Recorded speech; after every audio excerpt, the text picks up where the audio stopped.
पूछी? पूछा पूछा। अरे तोहार सैया जी कैसन बाड़े हो? का बताई, पहले तो हर शादी भइल, तू अपने सैया के बारे में बतावा। अच्छा तो पूछत हो तो हमार सैया जी जानत है कैसन मिल गई?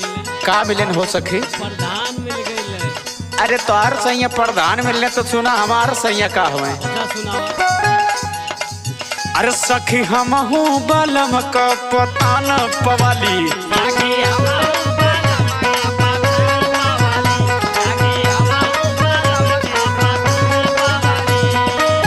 अरे कैली पूजा पाठ ऐसन भगवान पवाली, सखी हमहू बलम का पता न पवाली।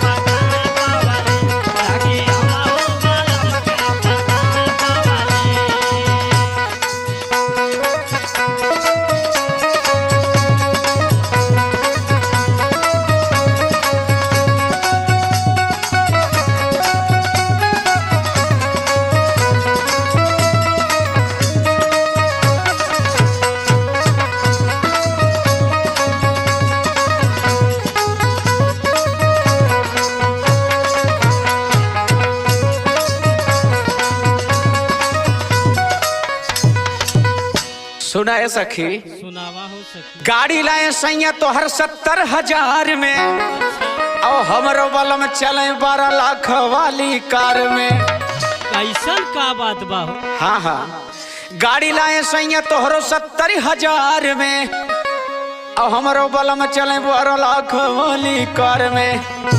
और सखी जब तू ही खेत खरिहान पवलू, और सखी जब तू ही खेत खरिहान पवलू, और सखी हमहू तो जिलवा के शान पवली।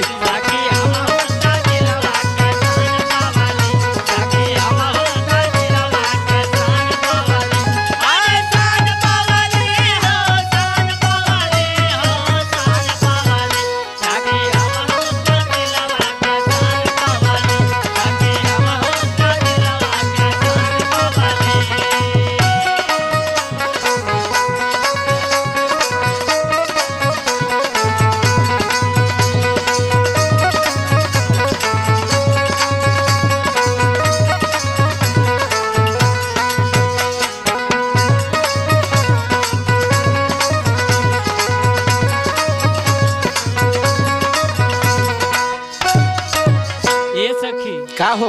ढेर बोलत हो, हम लगत बोलत ना है। और सुना, सुनावा। देशवा के रक्षक मोरा मधुकर सजनावा, और पुलिस विभाग सगरो मानेला कहनवा। कैसन बात बा? देशवा के रक्षक मोरा मधुकर सजनावा, पुलिस विभाग सगरो मानेला कहनवा। और सखी जब तू ही बलमा प्रधान पवलू, हाँ तो सही बात बा।